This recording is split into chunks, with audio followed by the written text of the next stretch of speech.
Pahalgam attack 2025 22 अप्रैल 2025 पहलगाम की Baisaran valley, जिसे दुनिया मिनी स्विट्जरलैंड कहती है, वहां हंसी मजाक और घोड़ों की टापों की आवाज गूंज रही थी।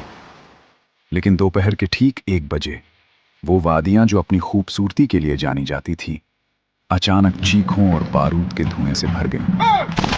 26 निर्दोष पर्यटक, जिनमें अपने जीवन की शुरुआत कर रहे नवविवाहित जोड़े थे, छोटे बच्चे थे और बुजुर्ग थे, उन्हें सिर्फ इसलिए कतार में खड़ा करके भून दिया गया क्योंकि वो हिंदू थे। पाकिस्तान प्रायोजित आतंकियों ने न केवल इंसानों को मारा, बल्कि कश्मीर की रूह पर एक ऐसा जख्म दिया है जिसे शायद सदियां भी न भर पाए।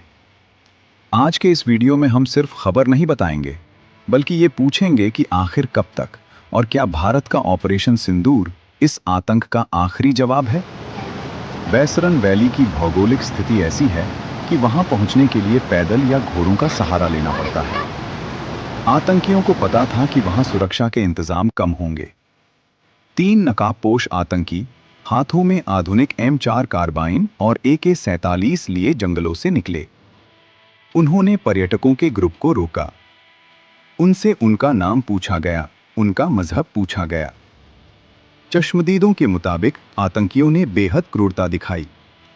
जब एक स्थानीय मुस्लिम घोड़े वाले ने उन दरिंदों को रोकने की कोशिश की तो उसे भी गद्दार कहकर गोली मार दी गई।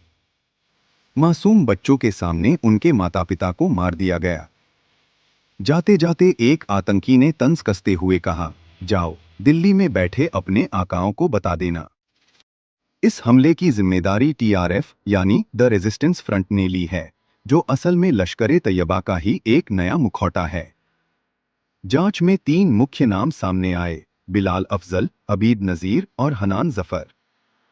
ये सिर्फ नाम नहीं हैं, ये उस गहरी साजिश का हिस्सा हैं जो आर्टिकल 370 हटने के बाद कश्मीर में आ रही शांति और बढ़ते पर्यटन को बर्दाश्त नहीं कर पा रहे। 2008 के मुंबई हमलों के बाद यह आम नागरिकों पर हुआ सबसे बड़ा हमला है। यह सीधा हमला भारत की संप्रभुता और कश्मीर की अर्थव्यवस्था पर था। लेकिन भारत अब बदल चुका है। देश के गुस्से का जवाब मिला 7 मई 2025 को एक बड़े सैन्य अभियान के रूप में, जिसका नाम रखा गया ऑपरेशन सिंदूर। भारतीय सेना ने LOC के पार जाकर उन लॉन्च पैड्स को तबाह कर दिया जहां ये हमलावर ट्रेनिंग ले रहे थे। लेकिन क्या सिर्फ सर्जिकल स्ट्राइक काफी है? सरकार ने अब सिंधु जल समझौते को निलंबित करने और आतंकी पनाहगाहों को आर्थिक रूप से तोड़ने का फैसला किया है। 1500 से ज्यादा संदिग्धों को हिरासत में लिया गया है और उन घरों को जमींदोज किया जा रहा है जो इन सांपों को पालते थे। अब सवाल यह है कि आतंक पर फुल स्टॉप कैसे लगेगा। इसके लिए हमें 3 मोर्चों पर काम करना होगा। पहला, पाकिस्तान पर ऐसी इकोनॉमिक स्ट्राइक कि वो फिर कभी सर न उठा सके। दूसरा, कश्मीर के भीतर बैठे उन सफेदपोश गद्दारों का सफाया जो आतंकियों को रसद और जानकारी पहुंचाते हैं। और तीसरा, बैसरन जैसे हर दुर्गम पर्यटक स्थल पर 24 घंटे ड्रोन सर्विलांस और क्विक रिस्पॉन्स टीम की तैनाती। पहलगाम की मिट्टी आज भी उन 26 निर्दोषों के खून से लाल है। वे लोग तो लौटकर नहीं आएंगे, लेकिन उनका बलिदान बेकार नहीं जाना चाहिए।